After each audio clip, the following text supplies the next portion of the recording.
Catholic hub ప్రేక్షకులకు శుభమగునుగాక. ఈరోజు కుటుంబము అనగా పరలోక ప్రతిబింబము అనే అంశాన్ని గురించి ధ్యానించుకుందాం. A family is the reflection of heaven. హెవెన్లో ఏ విధంగా అందరూ సంతోషంగా ఉండి దేవుని స్తుతిస్తూ దేవుని చిత్తాన్ని చేస్తారో మనం కూడా ఈ లోకంలో ఎల్లప్పుడూ దేవుని స్తుతిస్తూ సంతోషంగా ఉంటూ దేవుని యొక్క ప్రేమ ఏదైతే మనం పొందామో అది మన కుటుంబంలో సభ్యులకి అందించినప్పుడు భూలోకం కూడా పరలోకంలాగా ఎప్పుడు ఆనందంగా సంతోషంగా ఉంటుంది. అందుకే రోమ 14:17 పౌలు చెప్పాడు, దేవుని రాజ్యం అంటే తినుట త్రాగుట కాదు, కానీ పరిశుద్ధాత్మ యొసగు నీతి, శాంతి, సంతోషంలే. అంటే ఈ మూడు మన ఇంట్లో ఉన్నప్పుడు మనము పరలోకాన్ని పోలి మన కుటుంబం ఉంటుందన్నమాట. దేవుడు ఈ లోకంలో ఒక కుటుంబాన్ని ఆదాము అవ్వను చేసి వాళ్ళతో ఉన్నప్పుడు ఆయన అదే కోరుకున్నాడు. ఆయనకి పరలోకం అనేది ఒక ఇల్లు, కానీ ఈ భూమిని కూడా పరలోకంగా మార్చాలి, తన సన్నిధిని ఉంచాలని కోరుకున్నాడు అనమాట. కనుక మనం ఎప్పుడు కూడా ఆ పరలోకంలో అందరూ దేవుని చిత్తం చేస్తున్నారు. యేసు ప్రభు దగ్గర నుంచి తండ్రి దేవుడు యేసు ప్రభుని ఆయన ఆదేశించాడు, ఈ లోకంలో నువ్వు సిలువలో మరణించి నీ సిలువ మరణం ద్వారా అందరి పాపాలని మన్నించి అందరికీ రక్షణ దయచేయాలని. యెషయా 53:5 లేదా 53:1-10 వరకు మీరు చూస్తే ఆయన పొందిన దెబ్బల ద్వారా మనకి స్వస్థత కలిగింది, ఆయన సిలువ మరణము మనకి రక్షణ, ఆయన పాప పరిహార బలిగా మరణించాడు అని యెషయా 53:10 చెప్తుంది. మనందరి పాపాలు శాపాలు తన మీద వేసుకొని మరణించాడు. అది దేవుని యొక్క సంకల్పం అని చెప్తున్నారు, దేవుని చిత్తము అని చెప్తున్నాడు అనమాట. అందుకే యేసు ప్రభు కూడా చాలాసార్లు ఆయన చెప్తాడు, సమరియా స్త్రీతో మాట్లాడుతూ ఉన్నప్పుడు తర్వాత శిష్యులు వస్తారనమాట, భోజనాన్ని తీసుకొని వస్తే భోంచేయండి అని అడిగినప్పుడు యోహాను 4:24 చెప్తాడు, నా భోజనం వేరే ఉంది, నా తండ్రి చిత్తం చేయడమే నా ఆహారం అని చెప్తాడు. అలాగే యోహాను 5:30, యోహాను 6:38 యేసుప్రభు ఏం చెప్తున్నాడంటే, నేను ఈ లోకానికి వచ్చినది నా ఇష్టానుసారం చేయటకు కాదు, కానీ నా తండ్రి చిత్తాన్ని చేయడానికి నేను వచ్చాను. ప్రతి ఒక్కరూ ఇదొక్క సందేశం లోపల పెట్టుకొని నా విషయంలో దేవుని చిత్తం ఏంటి అని తెలుసుకొని మనం దేవుని చిత్తం చేస్తే ఎల్లప్పుడూ మన కుటుంబంలో సంతోషం, ఆనందం, నీతి ప్రవహిస్తూ ఉంటాయన్నమాట. యేసు ప్రభు ఎలా తనని శిలువ మీద త్యాగం చేసుకొని త్యాగ బలిగా మన కొరకు మరణించి పాప పరిహార బలిగా మన కొరకు మరణించి మనకి రక్షణ ఇచ్చాడో, అలాగే ముందుగా కుటుంబం అనేది ఒక త్యాగ బలిపీఠం అన్నమాట. ఆ త్యాగ బలిపీఠంలో నీవు త్యాగ బలిగా నీవు మరణిస్తే అప్పుడు నీ కుటుంబానికి రక్షణ వస్తుంది.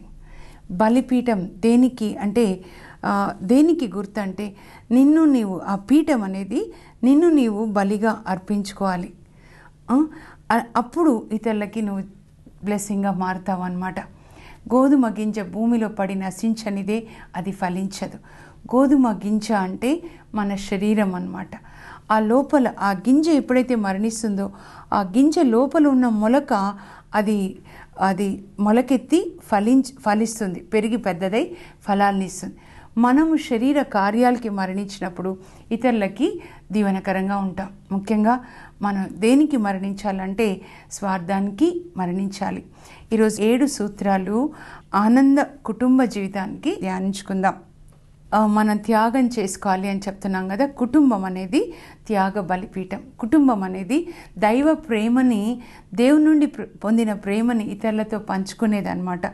కుటుంబం అనేది ఒకరికొకరు సహాయం చేసుకునే స్థలం అన్నమాట. కుటుంబం అనేది ఒకరినొకరు మన్నించుకునే స్థలం. కుటుంబం అనేది ఒకరినొకరు గౌరవించుకునే స్థలం.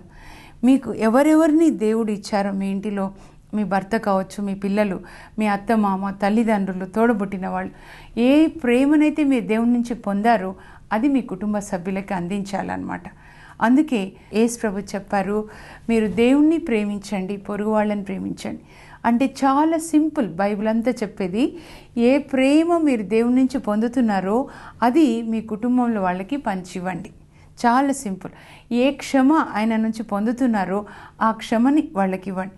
ప్రతిరోజు ప్రభు మనల్ని దీవిస్తూ ఉన్నారు, అన్నీ కావాల్సినవన్నీ ఇస్తున్నారు. మీరు కూడా ప్రతిరోజు మీ ఇంటి వాళ్ళని దీవించండి. ముందు మీ ఇంటి వాళ్ళకి బ్లెస్సింగ్గా ఉండండి. అది ప్రభు చెప్తున్నారు. త్యాగ బలిపీఠం, కుటుంబం అనేది త్యాగ బలిపీఠం. ఈ 7 మీరు మీ ఇంట్లో రాసుకుని రోజు పాటించాలని నేను కోరుకుంటున్నాను. సిలువ మీద యేసు ప్రభు ఎలాగైతే బలిగా అర్పించబడ్డాడో అలా కుటుంబం అనేటటువంటి సిలువలో మనం బలిగా అర్పించబడాలన్నమాట. మన కుటుంబాలు బైబిల్లో చాలా ఉన్నాయి. అబ్రహాం అయితే తన కుమారుని బలిగా అర్పించబోతాడు. అయితే the best family Jesus family అన్నమాట. నూతన నిబంధన ఈ కొత్త కుటుంబంతోనే ప్రారంభమవుతుంది. అక్కడ మరి యేసు ప్రభు యొక్క తల్లి మరియ తల్లి, మరియ తల్లిని వివాహం ఆడినటువంటి యోసేపు, వాళ్ళిద్దరూ ఎలా త్యాగం చేసి మరి యేసు ప్రభుని పెంచి లోకానికి బ్లెస్సింగ్గా ఇస్తారు. ఎక్కడ త్యాగం ఉంటే అక్కడ ఆశీర్వాదం. యేసు ప్రభు త్యాగం చేశారు, అందుకని అందరికీ ఆశీర్వాదంగా ఆయన మారాడనమాట. చూడండి, మరియ తల్లి 14 సంవత్సరాల వయసులో లూకా సువార్త 1వ అధ్యాయంలో 2 మంచి కుటుంబాలు ఉంటాయి. ఒకటి జకరియా ఎలిజబెత్ అమ్మల్ది, ఇంకొకటి మరియ తల్లి యోసేపు యేసుప్రభు కుటుంబం. పరిశుద్ధ కుటుంబం, తిరు కుటుంబం అని మనం చెప్తూ ఉంటాం అన్నమాట. మరియ తల్లి 14 సంవత్సరాల వయసు ఉన్నప్పుడు గాబ్రియేల్ దూత ద్వారా దేవుడు సందేశాన్ని ఇస్తారు. అనుగ్రహ పరిపూర్ణురాలా, నీకు శుభము. అంటే దేవునికి చాలా ఇష్టమైన బిడ్డ, నీకు శుభం. నువ్వు గర్భం ధరించి కుమారుని కనబోతున్నావు. అతనికి యేసు అని పేరు పెట్టాలి. తండ్రి దేవుడు దావీదు సింహాసనాన్ని నీ కుమారునికి ఇస్తాడు. ఆమెకు చాలా సంతోషం. దేవునికి నువ్వంటే చాలా ఇష్టం తెలుసా, అలా మాట్లాడుంటాడు. చాలా సంతోషం అవుతుంది. కానీ ఎలా అని అడుగుతుంది. పరిశుద్ధ ఆత్మ నీ పైకి వచ్చినప్పుడు నువ్వు గర్భం ధరిస్తావు. అప్పుడు ఆమె అంటుంది, నేను ప్రభు దాసురాలను, నీ చిత్తం చొప్పున నాకు జరుగును గాక. ఆ తర్వాత 3 నెలలు వెళ్ళి ఎలిజబెత్ అమ్మకు సేవ చేసి తిరిగి వస్తుంది. తనకిప్పుడు వివాహ సమయం. మరి ఆమె గర్భం ధరించి 3 నెలలు కాబట్టి ఆ విషయాన్ని దాచకూడదు. కాబట్టి యోసేపు తల్లిదండ్రులకి మరియ తల్లి తల్లిదండ్రులు చెప్పి ఉంటారు. జ్వాకిం, అన్నమ్మ వాళ్ళ పేర్లు మరి ఖురాన్లో 3వ అధ్యాయంలో ఉంటాయి. అప్పుడు మరి యోసేపు వాళ్ళ తల్లిదండ్రులు యోసేపుకి ఆ విషయం చెప్తే యోసేపు చేసుకోనని చెప్తాడు. పెళ్ళి ఆగిపోయినటువంటి పరిస్థితి అన్నమాట. మీరు చూసినట్లయితే పెళ్ళి మరి పీటల వరకు వచ్చి పెళ్ళి అని అంటారు కదా, లేదా బ్యాండ్స్ అనౌన్స్ చేసి మన చర్చిలో మన మాటల ప్రకారం ఆగిపోతే ఎంత బాధ ఉంటుంది. అమ్మాయికి ఎంత బాధపడి ఉంటుందో, ఎంత అవమానమో. గర్భం ధరించిందని చెప్తే రాళ్లతో కొట్టి చంపేస్తారు యూదుల ఆచారం ప్రకారం. వివాహానికి ముందు గర్భం ధరించింది ఒక అమ్మాయి అని చెప్తే అది వాళ్ళకి తెలిసిందంటే వాళ్ళు రాళ్లతో కొట్టి చంపేస్తారు. వివాహం ప్రధానం తర్వాత ఆగిపోయింది అని అంటే అది కూడా అబ్బాయిని అడుగుతారు, అలా ఆగిపోకూడదు ఎందుకు అని. ఆ విషయం చెప్పాలంటే భయం. అప్పుడు యోసేపుతో దేవుడు కలలో మాట్లాడతారు. మత్తయి సువార్త 1వ అధ్యాయంలో మీరు 18 వచనం నుంచి 25 వరకు మీరు చూస్తే కలలో చెప్తారు, నీవు యోసేపు, దావీదు కుమారుడవైన యోసేపు, నీవు మరియని పెళ్లి చేసుకోవడానికి నీవు భయపడొద్దు. ఆమె పరిశుద్ధ ఆత్మ ప్రభావం వలన గర్భం ధరించింది. అంటే అదొక రహస్యం. ఆమె ఎందుకు గర్భం ధరించింది మనుషులు ఒక్కొక్క రకంగా చెప్పి ఉంటారు. ఆమె గురించి ఎన్నో రకాలుగా మాట్లాడి ఉంటారు. అందుకే అబ్బాయి పెళ్లి చేసుకోను అన్నాడు. కానీ ఆ అసలు సంగతి ఏంటి దేవునికే తెలుసు. స్పిరిట్ ఆఫ్ ట్రూత్ అంటారు, హోలీ స్పిరిట్ గాడ్. సత్యస్వరూపైన ఆత్మ వచ్చినప్పుడు మిమ్మల్ని పూర్ణ సత్యానికి నడిపిస్తాడు. ఒక వ్యక్తి విషయంలో మనుషులు ఎన్ని మాట్లాడినా ఆ వ్యక్తి విషయాన్ని గురించిన సత్యము దేవునికి మాత్రమే తెలుసు. మరియ తల్లి ఎందుకు గర్భం ధరించిందో దేవునికే తెలుసు. ఆ దేవుడు కలలో యోసేపుతో చెప్తాడు, పరిశుద్ధ ఆత్మ ప్రభావం గర్భం ధరించింది కనుక నువ్వు ఆమెను పెళ్లి చేసుకోవాలి. ఆ పుట్టబోయే బిడ్డకి యేసు అని పేరు పెట్టాలి. యేసు అంటే ఆయన తన ప్రజల్ని వారి పాపం నుంచి విడిపిస్తాడు. అప్పుడు ఆయన లేస్తాడు. మరియ తల్లి గురించి ఆయన ఏదైతే మనుషుల నుంచి విన్నాడో, ఆయన మనస్సు విషంతో నిండిపోయిందో, పెళ్లి చేసుకోవద్దన్నాడు అనుకున్నాడు. కానీ దేవుడు చెప్పినప్పుడు విని సత్యాన్ని గ్రహించి దేవుని మాటకి విధేయించి ఆమెను పెళ్లి చేసుకుంటాడు. చూడండి, తర్వాత వారికి శారీరక సంబంధం లేదు శిశువు ప్రసవించినంత వరకు. మత్తయి 1:25 చెప్తుంది. పెళ్లి చేసుకున్నారు, ఇద్దరు కూడా ఎన్నో కలలు కని ఉంటారు. వివాహం తొలి రోజు మరి తొలి రాత్రిని గురించి ఎంతోమంది ఎన్నో కలలు కంటారు. ఎందుకంటే ఒకరికొకరు సమర్పించుకునేది. పరిశుద్ధ ఆత్మ తండ్రి కుమారులను ఏకం చేసినట్లే పరిశుద్ధ ఆత్మ భార్య భర్తల్ని ఏకం చేస్తాడు. ఆ దేవునికి భార్య భర్తకి సమర్పించుకొని, భర్త దేవునికి సమర్పించుకొని ఆ పరలోక ఆనందాన్ని పొందే రోజు అన్నమాట.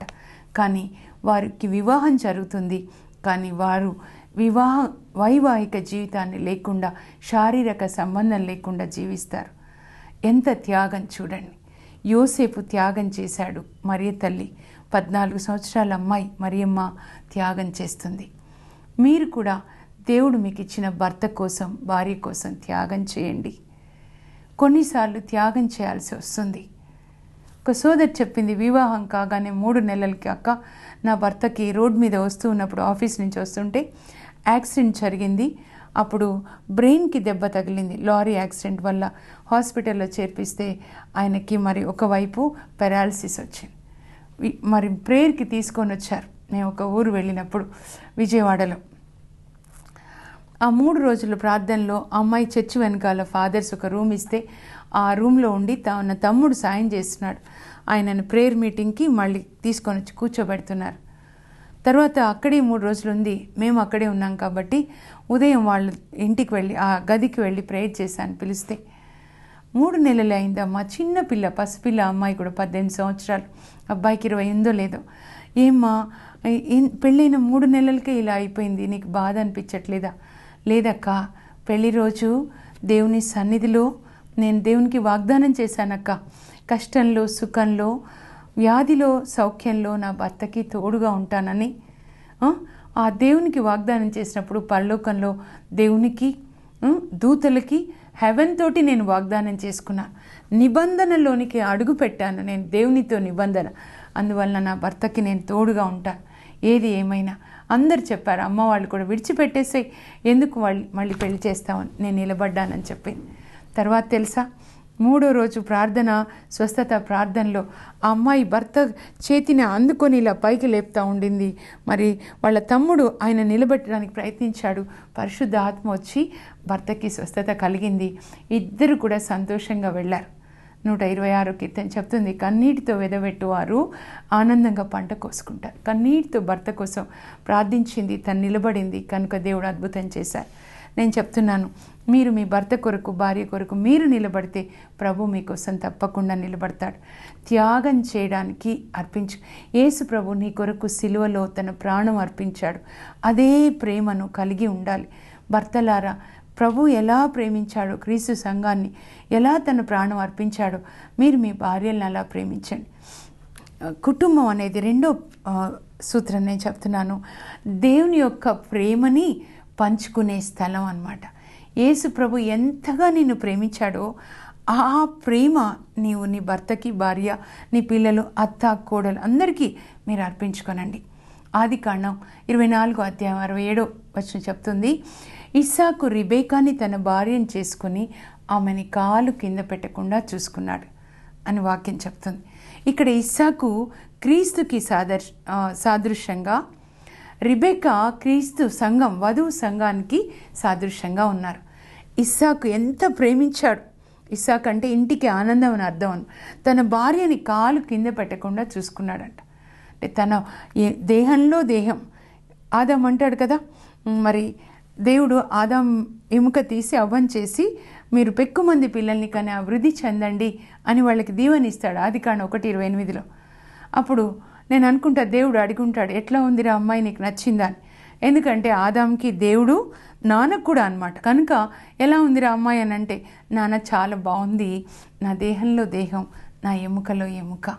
నీ దేహాన్ని ఎలా ప్రేమిస్తావో, నీ ఎముకలు ఎలా ప్రేమించుకుంటావో అలా మీ భార్యని మీరు ప్రేమించండి అని వాక్యం చెప్తుంది.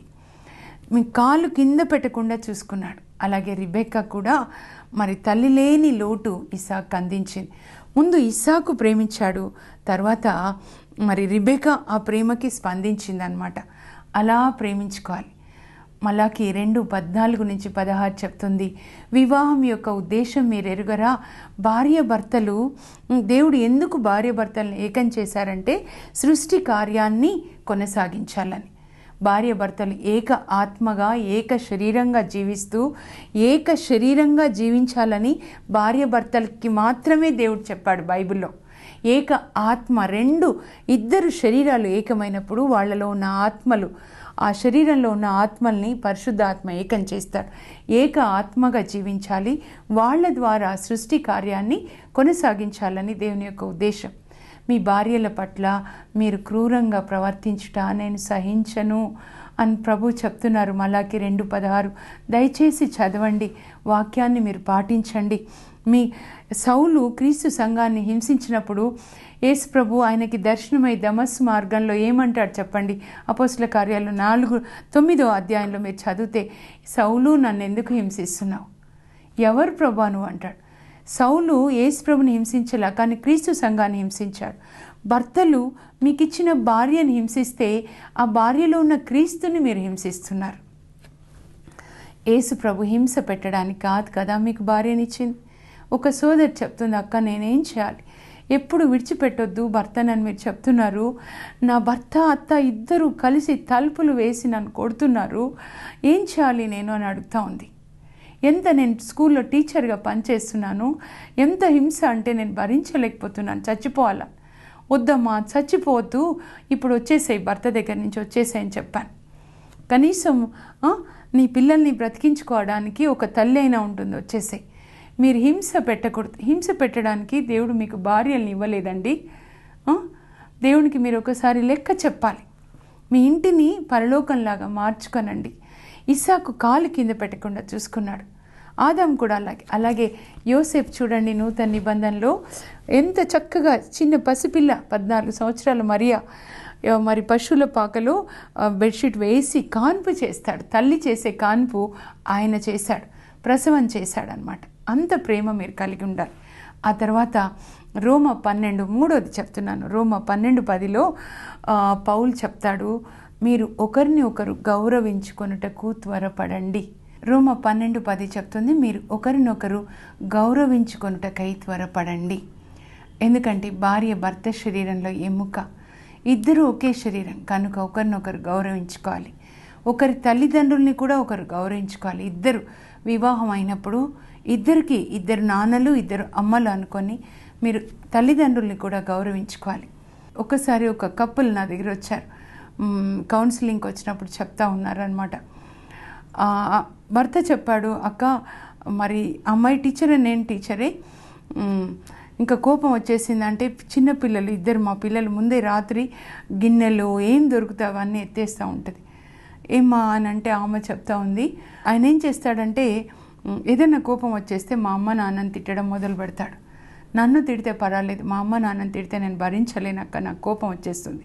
అప్పుడు నేను కూడా మీ అమ్మ నాన్న అని ఇలా అని అన్నప్పుడు ఆయనకి కోపం వచ్చేస్తుంది. అప్పుడు ఇంకా నా కోపం ఆపుకోలేక నా చేతిలో ఏది ఉంటే అదే చేస్తాను. ఒకరినొకరు గౌరవించుకోవాలి. అలాగే మీ తల్లిదండ్రుల్ని గౌరవించుకోవాలి.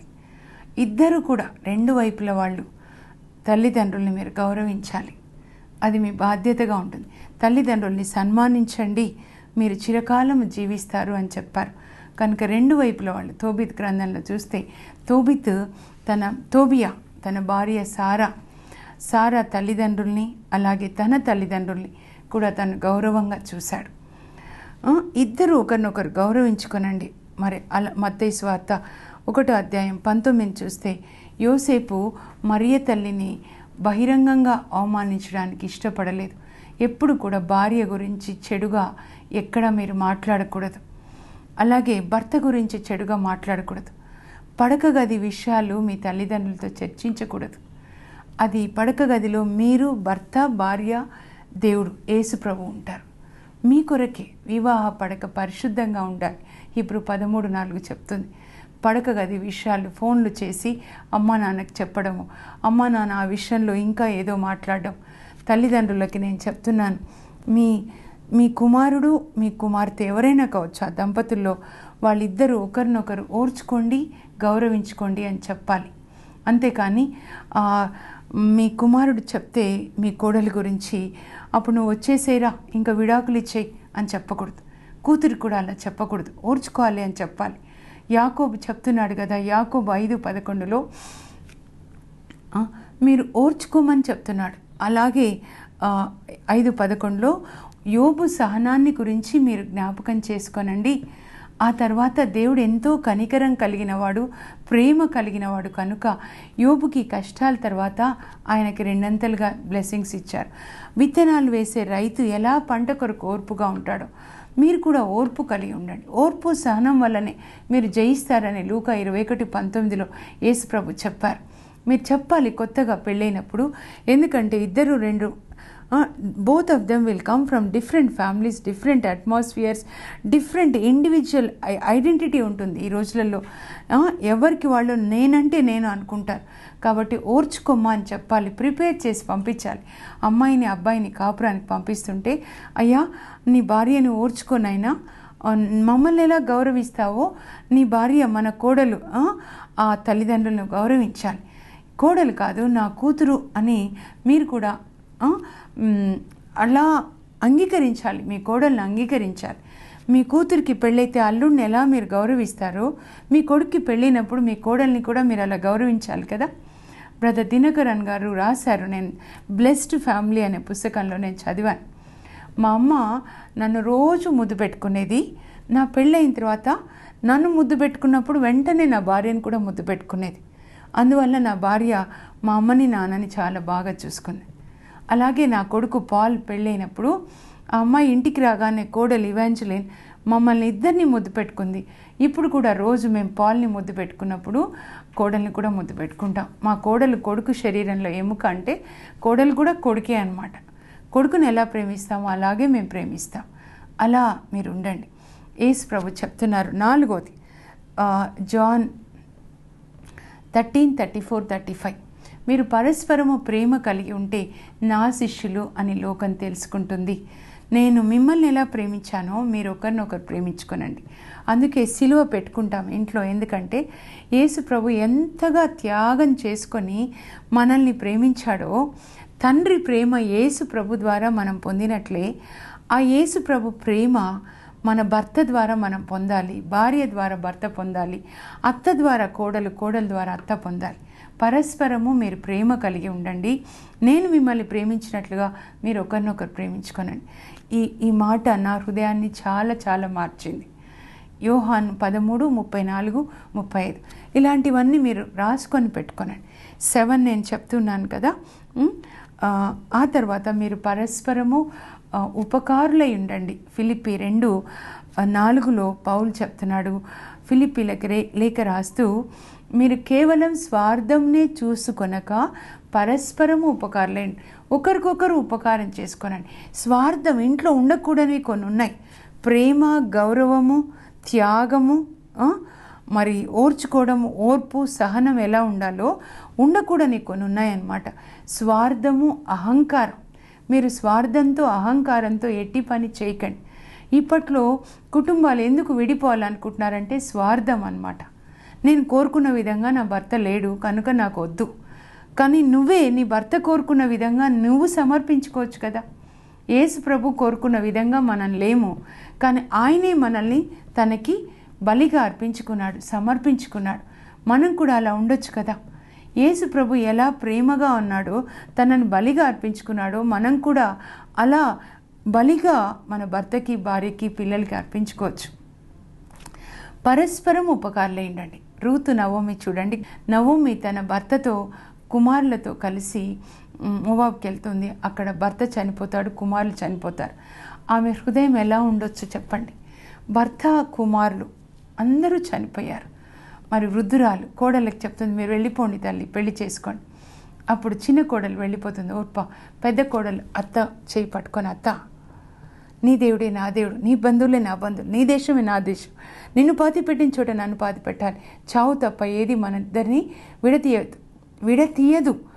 తీయకూడదు. నేను మీతో వస్తా, నన్ను వెళ్ళమని నన్ను బలవంతం చేయొద్దు అత్త అని అత్త చేయి పట్టుకొని వస్తుంది.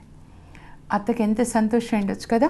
అత్త చేయి పట్టుకొని మోవాబు నుంచి మరి బెత్లెహేంకి, యూదాలో ఉన్న బెత్లెహేంకి వస్తుంది. అత్తకి పరిగె ఏరి అత్తకి భోజనం పెడుతుంది. ఆ అమ్మాయి ప్రేమ చూసి అత్త అనుకుండొచ్చు, ఈరోజు నేను ధ్యానిస్తుంటే ప్రభు చెప్పారు ఏంటంటే, ఈ అమ్మాయి అన్యుల అమ్మాయి, ఈ అమ్మాయి ఎంత ప్రేమ నాకు చూపిస్తుంది. నేనైతే నిజ దేవుణ్ణి సేవించే ఒక బిడ్డని, ఆ దేవుని, అబ్రహాం యొక్క దేవుని బిడ్డ, యూదా దేశం, ఇజ్రాయెల్ దేశంలోంచి నేను వచ్చాను. మరి నేనెంత ప్రేమని కలిగి ఉండాలి. కోడలు ప్రేమ చూపిస్తే ఆమె రెస్పాన్స్ ఇస్తుంది అనమాట. అప్పుడు ఇద్దరు ముందు యాక్చువల్గా అత్త ప్రేమిస్తే కోడలు రెస్పాన్స్ ఇవ్వాలి. ఇక్కడ కోడలు ప్రేమిస్తే అత్త రెస్పాన్స్ ఇస్తుంది. అందుకే రూతు పేరు మీద ఒక గ్రంథం బైబిల్లో చూడండి. అప్పుడు ఆమె నవోమి నిలబడి అమ్మాయి పెళ్లి చేస్తుంది. దేవుడు ఇద్దరు విధవరాళ్ళ వంశాన్ని యేసుప్రభు వంశంగా మారుస్తారు. దావీదు పుడతాడు, అదే వంశంలో యేసుప్రభు పుడతాడు చూడండి. అందుకే యేసుక్రీస్తు వంశావళిలో స్త్రీలలో ఈ అమ్మాయి రూతు ఉండిపోతుంది అన్నమాట. ఆమె రెండో అత్త మరి రాహాబ్ కూడా అక్కడ ఉండిపోతుంది. ఆమె భర్త బోవాజ్ యొక్క తల్లి రాహాబ్ కూడా ఉండిపోతుంది చూడండి. పరస్పరము ఉపకారులే. దేవుడు మీకు అత్తకి చెప్తున్నాను, కోడల్నిచ్చింది ఆమెకి యేసుప్రభు ప్రేమని ఇవ్వడానికి. కోడలికి చెప్తున్నాను, అత్తనిచ్చింది యేసుప్రభు ప్రేమని ఇవ్వడానికి. ఇద్దరు కూడా ప్రేమగా ఉండొచ్చు కదా. మీ ఇద్దరు ప్రేమగా ఉంటే మీ ఇంట్లో అందరికీ ఎంత సంతోషం. బీపీ షుగర్లు ఉండవు మీ భర్తకి, మీ మామకి, మీ ఇంట్లో ఎవరికి కూడా బీపీలు షుగర్లు ఉండవు అన్నమాట. మీకు దేవుడిని దేవుడు ఎవరెవరిని మీ ఇంట్లో ఇచ్చారో వాళ్ళకి యేసుప్రభు ప్రేమని ఇవ్వండి. టీవీలో ఎంతోమంది సాక్ష్యం చెప్తుంటారు కదా. నాకు ఏ సాక్ష్యాలు వినాలని ఉంటుందంటే, యేసుప్రభు నన్ను ఎలా ప్రేమించాడో ఆ ప్రేమను నేను నా కోడలికి ఇచ్చాను. నాకు దేవుడు ఇది చేశారు అనేది సాక్ష్యం కాదు. దేవుడు అందరికీ చేస్తారు, క్రిస్టియన్స్కే కాదు, భూమి మీద ఉన్న ప్రతి ఒక్కరికి చేస్తారు. ఎందుకంటే ఆయన స్వభావమే ప్రేమించడం అనమాట. ఎవరు దొరుకుతారా, ఎవరిని ప్రేమించాలని దేవుడు ప్రేమిస్తారు. అది కాదు సాక్ష్యం. మీరు ఎవరిని ఎలా ప్రేమించారో అది సాక్ష్యం చెప్పండి. దేవుడు నన్ను ఇంత ప్రేమించారు కాబట్టి నా కోడల్ని ఇలా నేను ప్రేమిస్తున్నాను, ఆ సాక్ష్యం చెప్పండి. బ్రదర్ దినకరన్ గారు అలాగే చెప్పారు, నా కొడుకుని ప్రేమించినట్లే నా కోడల్ని కూడా మేము ప్రేమించాం. అందుకే ఆ కుటుంబం ప్రపంచానికి బ్లెస్సింగ్గా ఉంది. మీ కుటుంబం ఎవరికి బ్లెస్సింగ్గా ఉంది? మీరు మీ కోడలికి శాపంగా ఉన్నారా? మీరు మీ అత్తకి శాపంగా ఉన్నారా? మీ భర్తకి ఎవరికి మీరు బ్లెస్సింగ్గా ఉన్నారు చెప్పండి. కోడలు ఫోన్ చేసి ఏడుస్తుంది, అక్క మా అత్త కొడుకుని తీసుకొని వెళ్ళిపోయింది, ఇద్దరు చిన్నపిల్లలు, తినడానికి కూడా లేదు, నువ్వు ఎట్లా ఉంటావు ఇక్కడ చూస్తాను, నీ బ్రతికేంటో చూస్తాను. పోలీసులకి డబ్బు ఇస్తే పోలీసులు ఈ అమ్మాయిని తీసుకొని వెళ్ళి ఆ పోలీస్ స్టేషన్లో పెట్టి 3 గంటలు టార్చర్ చేశారని ఆ అమ్మాయి వాళ్ళ తల్లి ఫోన్ చేసి ఏడుస్తాం. అక్క నేనే ఒక విధవరాల్ని, నా ఈ చిన్న చిన్న పనులు చేసుకొని అవి ఇవి అమ్ముకొని కూతురికి పెళ్లి చేశాను, నా కూతురు సుఖంగా ఉండాలని, కానీ ఇంత టార్చర్ చేస్తూ ఉంది వాళ్ళ అత్త. డబ్బు తన దగ్గర ఉందని కొడుకుని తన దగ్గర పెట్టుకొని. అమ్మ ఒకరోజు మీకు వృద్ధాప్యం వస్తుంది తల్లి, అప్పుడు గుర్తు రావాలి. కోడల్ని ప్రేమగా చూసుకోండి. మిమ్మల్ని మీ కోడలు ప్రేమగా చూసుకుంటుంది. కోడళ్ళకి చెప్తున్నాను, ఒకవేళ మీ అత్తలు వృద్ధాప్యంలో ఉంటే చూసుకోండి. తల్లిదండ్రుల్ని సన్మానించండి, మీరు చిరకాలం జీవిస్తారు. మన్నించండి, యేసు ప్రభులాగా మీరు మన్నించండి. ఒకరికొకరు బ్లెస్సింగ్గా ఉండండి. ఊరంతా ఏది చేసే అవసరం లేదు, మీరు ప్రేమగా ఉండండి. గలతీ 6:2 పౌలు చెప్తున్నాడు, మీరు ఒకరి భారములను ఒకరు భరించి క్రీస్తు నియమమునకు పూర్తిగా విధేయులు కండి. ఒకరి భారాలు ఒకరు. తల్లి కుమారుణ్ణి కడుపులో మోస్తుంది, కుమార్తెని కడుపులో మోస్తుంది, పాలిచ్చి పెంచుతుంది, చదివిస్తుంది తల్లి తండ్రి ఇద్దరు కూడా. ఇప్పుడు వాళ్ళు వృద్ధులై మంచం మీద ఉన్నారు. వాళ్ళు మీ భారాన్ని ఎన్ని సంవత్సరాలు మోసారు పిల్లల్ని నేను అడుగుతున్నాను. మీరు ఇప్పుడు వాళ్ళ భారాన్ని మొయ్యాలి. తల్లిదండ్రులు వృద్ధులైనప్పుడు వాళ్ళని చూసుకునే బాధ్యత మీ మీద ఉంటుంది. ఒక సోదరి ఏడ్స్తూ ఫోన్ చేసింది నాకు బాంబే నుంచి, అక్క అన్న చూస్తే ఆఫ్రికాలో ఉన్నాడు, అమ్మకి బాగాలేదు, నాన్న చనిపోయే స్థితిలో ఉన్నాడు, ఇద్దరికి, ఒకరికి క్యాన్సర్ వచ్చింది, ఒకరు డయాలసిస్ మీద ఉన్నారు, మరి అక్క ఇంకొక చోట్లో ఉంది, అన్నయ్య రమ్మంటే నేను జాబ్ విడిచిపెట్టుకొని రాలేను అంటాడు. నాన్న చాలా బాధపడుతున్నాడు, అమ్మ కూడా బాధపడుతుంది. నేను చెప్పాను, నువ్వు ఒక్కదానివే కూతురు అయితే ఏం చేస్తావు, మనం వచ్చేయంటే వచ్చేసి చూసుకుంటూ ఉంది ఇప్పుడు బాంబే నుంచి వచ్చి. చూడండి, మీ అమ్మ నాన్న ఎన్ని సంవత్సరాలు మిమ్మల్ని పెంచారు, వాళ్ళని చూసుకోవాల్సిన బాధ్యత మీ మీద ఉంది. వాళ్ళు ఎంత బాధపడతారు, వాళ్ళ పరిస్థితి, వాళ్ళ ప్లేస్లో మీరుండి ఆలోచించండి. జాబ్ ఇప్పుడు నేను వచ్చేస్తే నా జాబ్ వెళ్ళిపోతుంది, ఆమె చెప్తుంది, వదిన కనీసం ఎలా ఉన్నావు మావయ్య అత్తమ్మ అని ఫోన్ చేయలేదు. ఒకవేళ అలాగే ఉంటే వాళ్ళు అలా బాధతో మరణిస్తే అది మీకు మంచిది కాదు. యోసేపు ఆదికాండం 49లో తండ్రిని ఎంతో బాగా చూసుకుంటే తండ్రి బ్లెస్ చేస్తాడు, నాయన నీకు ఆకాశ జలంలో దీవెనలు, అగాధ జలంలో దీవెనలు, ఫలపుష్పంలో దీవెనలు నీ శిరస్సుని, నా తాత తండ్రులైన అబ్రహాము ఇస్సాకు దీవెనలు నీ శిరస్సుని అధిష్ఠించును కాక అంటాడు. ఆదికాండం 49:22-25 వరకు మీరు చూసుకోనండి. మీ తల్లిదండ్రులు చూసుకోవాల్సిన బాధ్యత మీ మీద ఉంది. ప్రార్థన ఇక్కడ వెళ్తున్నాం, కొంతమంది అంటారు ప్రార్థనకి వెళ్తున్నాం, మీ తల్లిదండ్రులను చూసుకుంటే అదే ప్రార్థన నేను చెప్తున్నాను. మీ తల్లి తండ్రి మిమ్మల్ని కని ఎక్కడో వేయలేదు కదా, వాళ్ళు ఎన్ని త్యాగాలు చేశారు. మీరు జాబ్ రిజైన్ చేసైనా లీవ్ పెట్టైనా వచ్చి వాళ్ళని చూసుకోవాలి. వాళ్ళు చనిపోయే టైంలో వాళ్ళ దగ్గర మీరుండి సేవ చేయాలి. అది మీ బాధ్యత. తల్లిదండ్రుల్ని శపించు వాని దీపము నడి చీకటిలో ఆరిపోతుందని సామెతలు 20:20 చెప్తా ఉంది. అలాగే సామెతలు 30:17లో ముసలి తండ్రిని ఎగతాళి చేసి ముసలి తల్లిని అనాదరము చేయువాని శవంను రాబందులు పీక్కొని తింటాయి, వాని కళ్ళు మరి అడవి కాకులు తింటాయని చెప్తున్నారు. అది జరగాలని నేను కోరుకోవట్లేదు. దయచేసి వృద్ధులైన తల్లిదండ్రులను చూసుకొనండి. అప్పుడు మీ పిల్లల్ని 7 తరాలు దేవుడు దీవిస్తారు. మీరు బైబిల్లో యోసేపు పిల్లలు చూడండి ఎంత అభివృద్ధిలోకి వస్తారు. వాళ్ళు నేల పంచి ఇచ్చినప్పుడు 2 భాగాలు వస్తాయి యోసేపుకి అన్నమాట. ఎందుకంటే వాళ్ళ నాన్నని చూసుకున్నాడు కాబట్టి. 2 బ్లెస్సింగ్స్, 7 తరాలు మీ పిల్లలు దీవించబడతారు. కుటుంబాన్ని పరలోకంలాగా ఆనందంగా మార్చుకొనండి. ఎక్కడ 3 తరాలు ఉంటారో వాళ్ళు ఎక్కువ దీవించబడతారు. తాతలు తండ్రులు మనవాళ్ళు ఒకే ఇంట్లో ఉంటారు. హీబ్రూ 11:7 అబ్రహాము ఇస్సాకు యాకోబు ఒకే గుడారంలో ఉన్నారని బైబిల్ గ్రంథం చెప్తుంది. వచ్చే వారం మరికొన్ని మనం ధ్యానించుకుందాం. ఆనందమయమైన కుటుంబానికి మరి విజయ రహస్యాలు ప్రార్థించుకుందాం. పరలోకపు మా తండ్రి, మీ పరిశుద్ధ నామమునకు స్తోత్రం కలుగును గాక. పరలోకంలో ఎంత ఆనందం సంతోషం ఉందో ప్రభా, అది మా కుటుంబంలో ఉండడానికి కృప దయచేయండి.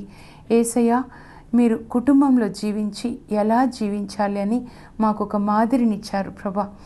కుటుంబం అనేది ఒక త్యాగ బలిపీఠం.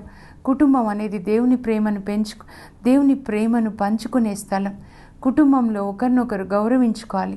కుటుంబంలో ఒకరి భారంలో ఒకరు మొయ్యాలి. కుటుంబంలో ఒకరిని ఒకరు మన్నించుకోవాలి అని అన్నీ మాకు నేర్పించారు ప్రభా. నైనా ఇప్పటి నుంచి మేము ఒకరినొకరు ఓర్చుకుంటూ మన్నించుకుంటూ గౌరవించుకుంటూ ప్రభా, అవతల వ్యక్తిలో మిమ్మల్ని చూసే భాగ్యం దయచేయండి. అత్తలో, కోడల్లో, భర్తలో, భార్యలో, పిల్లల్లో, తల్లిదండ్రుల్లో, వృద్ధులైన వాళ్ళల్లో మిమ్మల్ని చూసి వాళ్ళని ప్రేమించే కృప మాకు దయచేయండి. మా అందరి కుటుంబాలు పరలోకంలాగా ఉండును గాక. అక్కడ నీతి ఇక్కడ ప్రవహించును, అక్కడ శాంతి ఇక్కడ ప్రవహించును, అక్కడ సంతోషం ఇక్కడ ప్రవహించును గాక. Let our family be a reflection of heavenly Father. In Jesus' name we ask. Amen. This episode is sponsored by Mr. S. Sunil, USA. May God bless his family and his family members.